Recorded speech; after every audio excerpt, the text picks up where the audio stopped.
Bonjour à toutes et à tous et bienvenue dans Game Level pour cette fois-ci un test consacré à Bound by Flame, pardon, je vais y arriver. Et donc aujourd'hui je vais vous faire découvrir un petit peu ce jeu parce que je trouve qu'il est passé un petit peu inaperçu entre guillemets. On n'en a pas entendu parler tant que ça et pourtant il est prometteur et je pense que ça pourrait vraiment, enfin c'est vraiment un bon jeu. Après c'est sûr c'est pas le jeu de l'année mais il a quelque chose qui fait que on revient dessus. Il a un petit quelque chose dans le gameplay sympathique. Alors, on incarne Volcan, oui, ou Volcan, je sais pas comment on dit, mais vu que je suis un bon français, Volcan. Et donc le jeu commence, on apprend qu'on est éclaireur et que on est censé protéger un temple avec une équipe de plusieurs hommes et on se fait attaquer par, par des monstres. Alors au début c'est juste des espèces de squelettes morts-vivants. Enfin, c'est des squelettes mais qui ont encore les muscles. Alors c'est un peu bizarre comme monstre. Il va y avoir différents types de squelettes avec les archers, épée, bouclier, masse à deux mains, etc. Et on va découvrir en fait qu'il y a à un moment il y a un énorme monstre qui apparaît et on découvre en fait on découvre qu'on a une espèce de, alors je sais pas comment expliquer, mais une espèce d'âme, une espèce de fantôme, enfin je sais pas, une puissance maléfique en tout cas, qui est dans le temple et qui s'incruste dans notre corps et nous donne des pouvoirs. Donc des pouvoirs de feu, en l'occurrence. Et donc, tout simplement, alors je vais vous montrer, on va pouvoir avoir trois styles de jeu différents. Donc avec l'âme qui est en nous, on va pouvoir être pyromant, donc on va pouvoir ajouter des dégâts de feu, faire des dégâts de feu, en lancer des pouvoirs de feu, par exemple rajouter des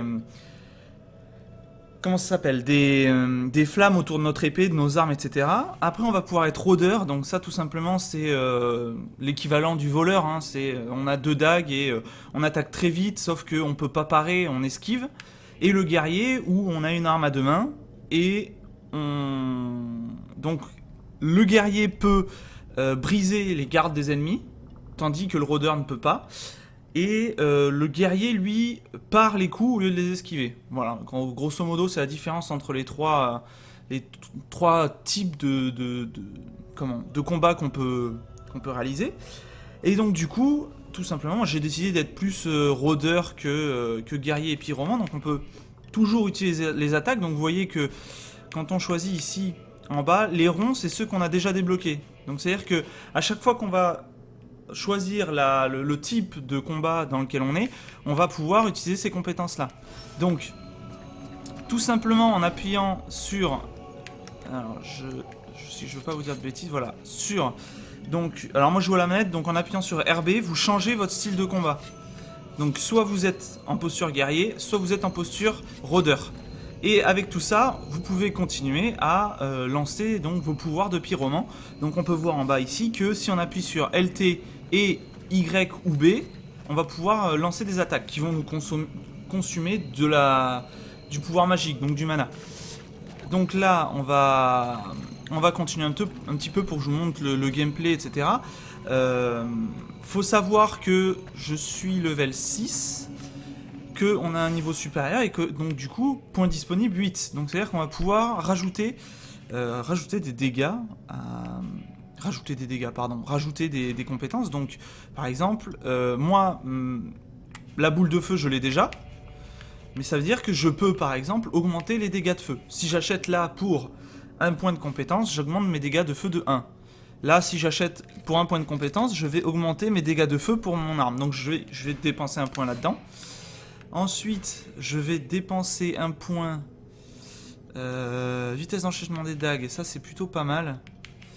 Et après, c'est quoi? Chaque esquive surnaturelle prend pendant une riposte. D'accord, donc je vais prendre ça. Je vais prendre aussi ça. Alors j'ai beaucoup de points, hein, donc permet de déplacer plus vite en furtivité, permet de sprinter en combat. Donc ça pour l'instant je m'en fiche un petit peu. Donc là il faut être niveau 12. Donc je vais prendre les pouvoirs qui m'intéressent. Je vais augmenter aussi celui-là. Le sort se lance instantanément, c'est intéressant. Et alors, dégâts des armes lourdes, temps de charge d'attaque circulaire, on s'en fiche. En combat, plus de simple, posture guerrier uniquement, ouais, capacité d'interruption. Donc ça c'est plutôt pas mal. Parce que vous allez voir que quand on va vouloir parer une attaque, donc parer une attaque comme ceci, je ne peux parer que ce qui est en face de moi. Si quelqu'un m'attaque dans le dos, il faut que je me retourne et que je pare. C'est pas comme en... Enfin, vous parez pas automatiquement, peu importe d'où vient l'attaque. Ensuite, on va pouvoir augmenter donc les traits. Donc, qu'est-ce que je vais pouvoir augmenter? Gain d'expérience plus 10%. Je vais augmenter ma vie. Parce que vous allez voir qu'on perd assez vite de la vie. Donc tout simplement ici, voilà. Alors voilà, vous allez voir, c'est impressionnant à quelle vitesse on perd de la vie.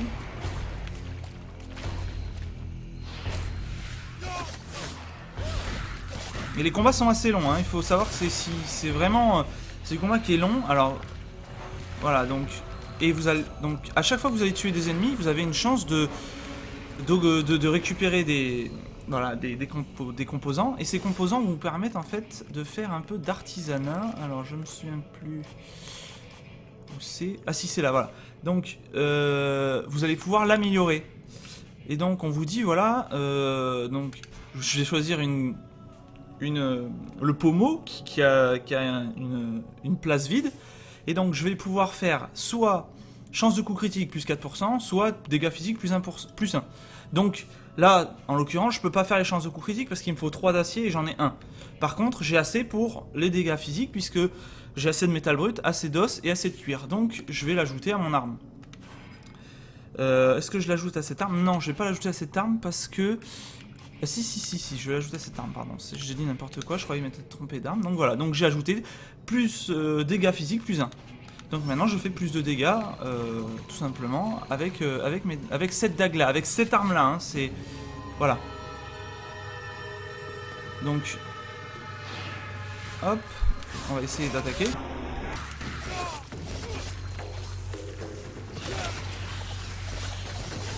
Alors là, on se fait attaquer par 3 personnes, enfin 3 espèces d'araignées volantes. Alors vous allez voir que c'est très compliqué et que ça peut très vite mal finir, hein. Voilà, donc une en moins déjà, ça c'est déjà pas mal. Alors quelque chose qui est dommage dans ce jeu, c'est vraiment la caméra des fois qui se place un peu n'importe comment. Et donc du coup on est un peu dans le... Et mince. Alors là on va mettre une potion parce que c'est pas possible. Et voilà, je suis mort. Donc il faut savoir que c'est comme ça souvent, hein. Si vous aimez pas mourir, va falloir vous y habituer parce que vous mourrez très très souvent. Et il faut vraiment faire attention à votre vie, etc. Voilà, vous voyez par exemple là, j'ai perdu la moitié de ma vie juste sur deux petits trucs comme ça. Voilà. Vous avez vu? Alors j'y suis allé comme un bourrin, j'avoue, mais pour vous dire qu'il faut vraiment faire vachement attention à ce qu'on fait, quoi. C'est assez impressionnant. Et donc du coup, alors je sais qu'on peut arriver dans le dos des ennemis. Et mince, non.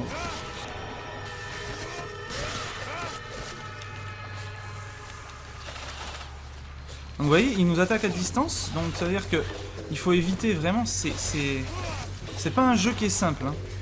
Je vous le dis direct. Hop, voilà. Alors par contre, même si l'attaque à distance par exemple arrive sur nous et qu'on esquive, le jeu considère qu'on a esquivé. Même si non, il est censé normalement nous toucher.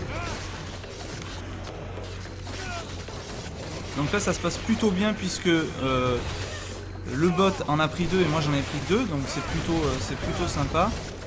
Voilà, là je continue à frapper dans le dos comme un bourrin. Ah, je ne l'ai pas tué, hop.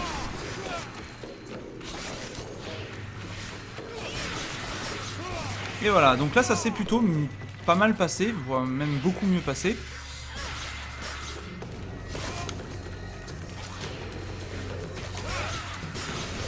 Et voilà. Donc c'est terminé. Et donc, autre chose assez sympa. Alors, non, c'est pas ça que je voulais faire. C'est ça. Et en fait, vous allez pouvoir dire à votre allié ce que vous voulez qu'il fasse. À votre IA. Hein. Donc, tu débrouilles-toi, tu fais ce que tu veux. Défends-toi. Voilà. Soigne-nous. Et privilégie les attaques à distance. Donc je vais plutôt faire ça parce que vous avez pu voir, on est vite dans le pétrin. Et donc on va continuer. Donc le but là c'est de traverser la forêt pour essayer de trouver de l'aide, si je vous dis pas de bêtises, de souvenirs. Et donc on va essayer. Voilà, donc je ne suis pas du tout au bon endroit. Donc en fait l'endroit où je dois aller c'est celle d'à côté. Donc on va monter. Hop. On va essayer. Là, vous voyez, là j'ai vu qu'il y avait une souche d'arbre. Donc, on y va. On récupère, hein, parce que de toute façon, ça va nous servir. Ça va nous servir pour après. Et est-ce qu'il y a d'autres... Donc, je vais juste vous montrer que... Voilà, on peut se mettre... Quand on met nos attaques... Quand on met... Alors, c'est un peu compliqué, voilà. Hop, voilà. Donc là, par exemple, vous voyez, j'ai utilisé mon arme, enfin, mon pouvoir de pyromant. Je l'ai mêlé à ma posture de rôdeur. Donc du coup, mes armes étaient en feu. Et comme tout à l'heure, j'ai augmenté les dégâts, si je vous dis pas de bêtises, hein, de toute façon, on va voir, voilà. Donc, j'ai augmenté les dégâts. Donc, dégâts de feu plus 5, durée de l'effet plus 5 secondes, et le sort se lance instantanément. Donc voilà, donc je l'ai augmenté, donc ça fait plus de dégâts, ça me permet que ça dure plus longtemps, etc. Donc c'est des aides qui sont pas négligeables, surtout quand il y a beaucoup d'ennemis. Et vous avez pu voir que mon mana, lui, est descendu. Et donc là, il remonte petit à petit. Et pendant ce temps, comme j'ai dit à Sybille, soigne-nous, elle nous soigne au fur et à mesure. Donc ma vie remonte un petit peu au fur et à mesure. Voilà. Donc je pense que j'ai fait... à peu près le tour, si je vous dis pas de bêtises. Donc, dernière chose qu'on peut faire, c'est créer des objets. Donc là, on vous dit voilà les ingrédients que vous avez, les objets de quête, et on va pouvoir normalement assembler tout ça. Donc par exemple, si j'assemble du métal brut et des os, je peux faire des carreaux d'arbalète, des potions de santé, des potions de mana, etc. Est-ce que j'ai d'autres choses à vous montrer? Donc par exemple si je fais assembler, voilà, combien vous voulez en faire? Donc on peut en faire 3. Allez, assembler les carreaux, ça m'en fait 5 en tout. Tout simplement, c'est vraiment pas compliqué, mais ça ajoute une petite... une note de craft un peu... qui est pas dans tous les jeux, quoi. Donc c'est assez sympa. Et autre chose sympathique, que je vous ai pas montré non plus...